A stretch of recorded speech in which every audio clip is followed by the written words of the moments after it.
بسم اللہ الرحمن الرحیم۔ آج کا ہمارا جو ٹاپک ہے اس کا عنوان ہے قرآن کریم کا تدریجی نزول۔ حضرت محمد صلی اللہ علیہ وآلہ وسلم پر قرآن کریم دفعتاً ایک ہی دفعہ نازل نہیں ہوا، بلکہ تھوڑا تھوڑا کر کے تقریباً 23 سال میں اتارا گیا۔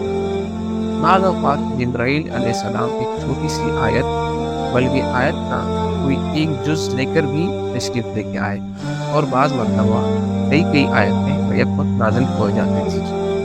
قرآن کریم کا سب سے چھوٹا حصہ جو مستقلاً نازل ہوا وہ غیر اول الدوران ہے، جو ایک طویل آیت کا ٹکڑا ہے۔ دوسری طرف پوری سورہ انعام ایک ہی مرتبہ نازل ہوئی۔ سارے قرآن کریم کو ایک دفعہ نازل کرنے کے بجائے تھوڑا تھوڑا کر کے کیوں نازل کیا گیا؟ یہ سوال خود مشرکین عرب نے حضرت محمد صلی اللہ علیہ وآلہ وسلم سے کیا تھا۔ باری تعالیٰ نے اس سوال کا جواب خود ان الفاظ میں دیا ہے۔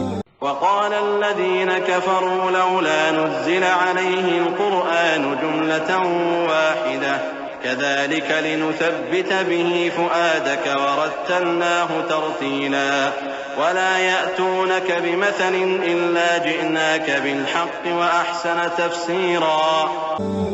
اور یہ کافر لوگ کہتے ہیں کہ ان پر سارا قرآن کریم ایک ہی دفعہ کیوں نازل نہیں کر دیا گیا؟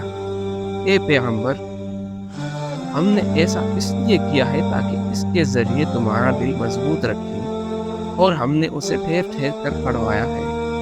اور جب کبھی یہ لوگ تمہارے پاس کوئی انوکھی بات لے کر آتے ہیں، ہم تمہیں اس کا ٹھیک ٹھیک جواب اور زیادہ وضاحت کے ساتھ عطا کر دیتے ہیں۔ امام راضی رحمۃ اللہ علیہ نے اس آیت کی تفسیر میں قرآن کریم کے تدریجی نزول کی جو حکمت بیان فرمائی ہے، یہاں ان کا خلاصہ سمجھ لینا کافی ہے۔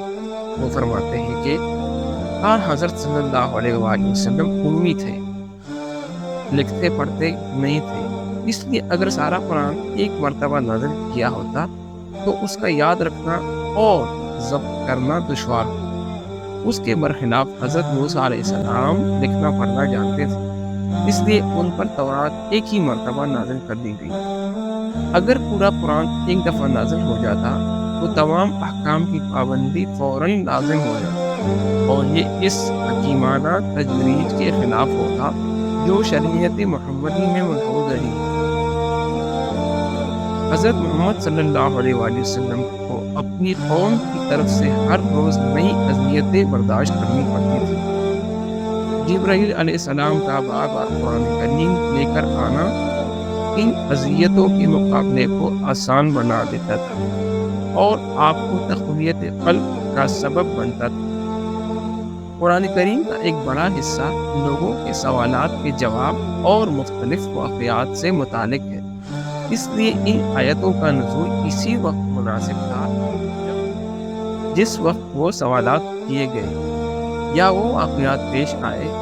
اس سے مسلمانوں کی بصیرت بھی بڑھتی تھی اور قرآن کریم کی غیبی خبریں بیان کرنے سے اس کی حقانیت اور زیادہ اشکارا ہو جاتی تھی۔